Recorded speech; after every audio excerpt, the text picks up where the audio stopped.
Namaste, soul group, soul family, subconscious community, star family. What the hell is up, everyone? I can't resist making another video right now because, after making those other videos earlier today, that was the shit. But I check and this whole day has been crazy, man. And I checked the transits and I noticed we got another big fat ass Grand Trine in water right now. So, and we got another near full moon falling right now.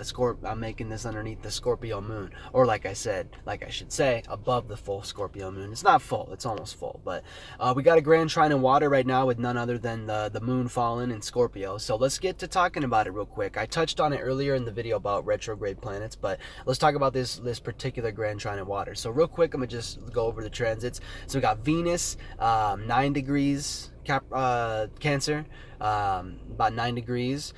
We got the Sun on 18 degrees. So we have Venus conjunct Sun now. So Venus dealing with love and art and relationships and beauty and things like this. We have it in Cancer, right? So cardinal water, the 4th house, right? Ruled by the moon. But we have, so the Sun basically, Cancer, right? So that being the energy signature, cardinal water, initiating, creating those new ways of feeling and dealing with the emotion, right? Cancer, the crab.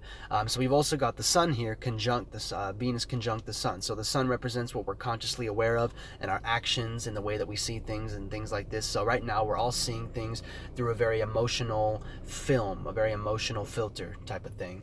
That's the way that things look right now. That's the way that we're acting, the energy we're acting in. And we have the moon, or the Sun, right on top of the North Node right now. So this last day or two has been one of recognizing our true path, true spiritual paths of this lifetime. And I can almost guarantee you, not even guarantee you, I can guarantee you that it's been a path that is very, very far removed, about as far removed as possible from reality, which is basically the opposed Saturn, Pluto in Capricorn type of thing we're dealing with. But with the North Node being 17 degrees Cancer and the Sun being 18 degrees Cancer at this moment, we have that forming a perfected trine with Neptune, retrograde Neptune in Pisces, where Neptune is a co-ruler, so Neptune's in his rulership, his dignity, on the 18th degree as well. So forming that perfect 120 degree angle with the Sun, so giving us a gift to be conscious of illusions and dreams and just pure imagination and stuff like this of ourself and of others, and the way that we can, through our actions and what we see and what we're conscious of, how we can basically use that gift to our advantage or not. It depends on where you're vibrating, what frequency you're on, really. If you're on a high enough frequency where you realize that you're above basically trying to mingle in the lives of others and trying to control and manipulate others. I'm talking to all you Scorpios out there. We haven't even gotten to the Scorpio moon yet. So we're just talking about Neptune being in Pisces retrograde. So past, element of the past there of dreams and illusions and imagination and things like that.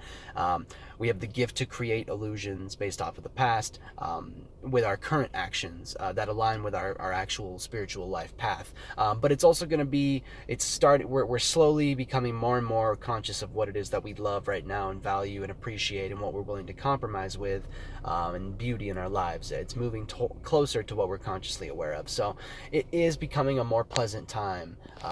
With the Venus growing closer to the Sun, it's becoming a more pleasant time to exist here through all this emotional chaos that we've been experiencing, that has been at odds with our structure, status, stability, and reality, ultimately, the earth side of things. So let's get to the third part of this Grand Trine. So, so we already talked about cardinal and mutable water. Mutable would be cardinal water, right? Initiating the way of feeling and dealing with the emotion, creating that, coming up with that shit, initiating it or not, basically. But you have that decision there, basically. With mutable water, you also have that decision because you're basically being mutable or adaptable to your own and others' ways of feeling and dealing with the emotions. So once again, that Pisces is like, it's like the open ocean. It's just like surfing across the entire open ocean on a jet boat or something like that, and then Cancer is more like the beach, but now we get to the deep, dark, and the depths of it all, and we have the moon here, and that would be Scorpio. So Scorpio is like the bottom of the ocean, the deep, murky depths where all the big and powerful creatures lurk, like octopus, squid, and all these sharks and all sort of different shit. Ultimately, scorpion, and you know, deep sea creatures basically. But this is the depth of water here. So this is feminine Mars. You know, Pisces is expansive. You know, feminine Jupiter, and also that degree of Neptune there. You know, very watery, very mystic, and this type of thing.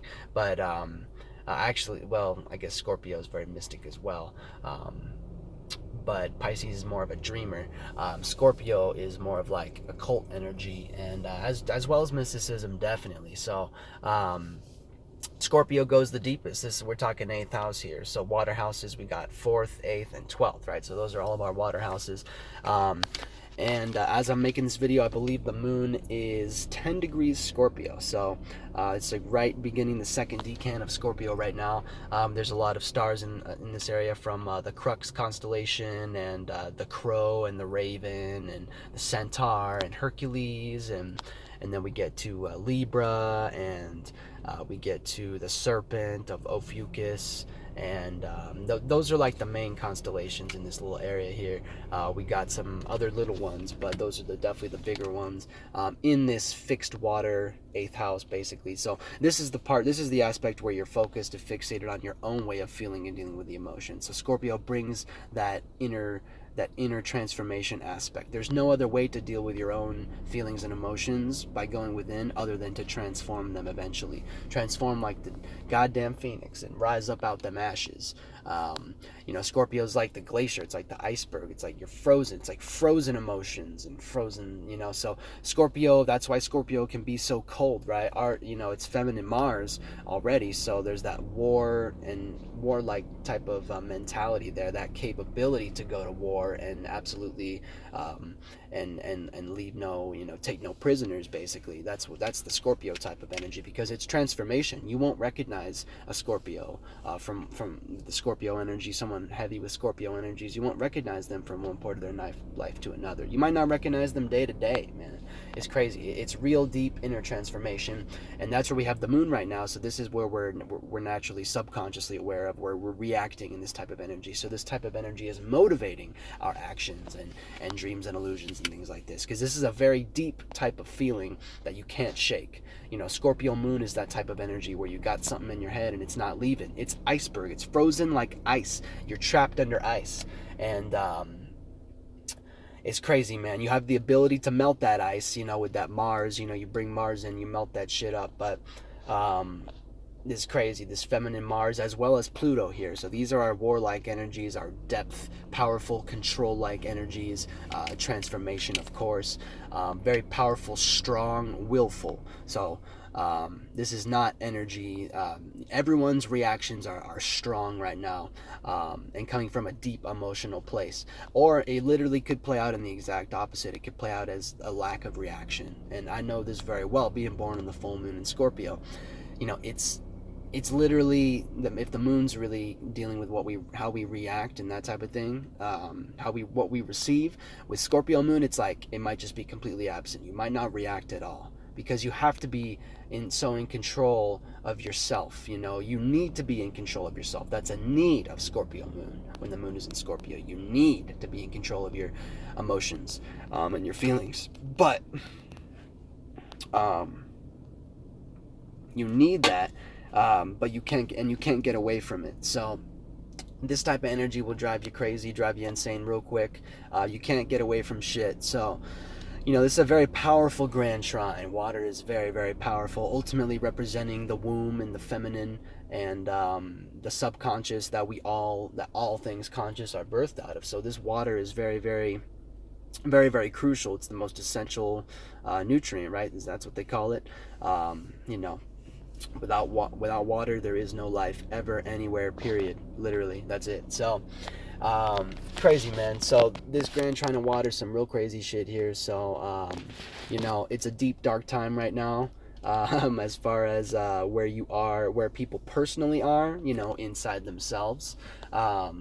If you're unfulfilled right now, then that can definitely surface to the top, and you'll be feeling it. You'll be subconsciously aware of it. It's not a very comfortable feeling, but you might not even be aware of it because it's so deep in the subconscious.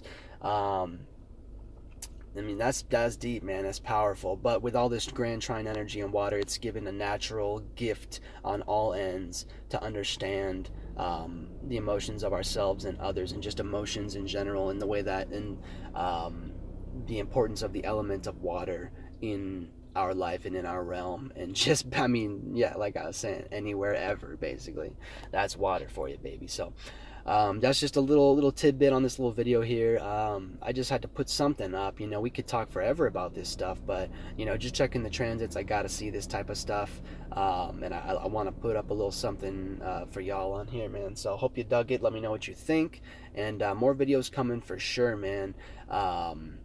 Yeah, man. I think there's a lot of good stuff we can be talking about here. So enjoy this Grand Trine in water. Reflect. Reflect, and feel and emotionalize everything you need to do. Don't overdo it. You know, it depends on your own energies here. But in general, we all have a lot of gifts right now in all three of the water signs for that Grand Trine. We have gifts. To express ourselves, express our spirit and our true state of being through all of those energy signatures. Through, once again, the energies of Neptune, the Moon, and the Sun and Venus. As you could throw the North Node in there, perhaps too. But that's about that right there, my man and everyone. So hope you dug it, man. Peace out to the soul group, subconscious community. Shouts out to all of y'all, man, and namaste.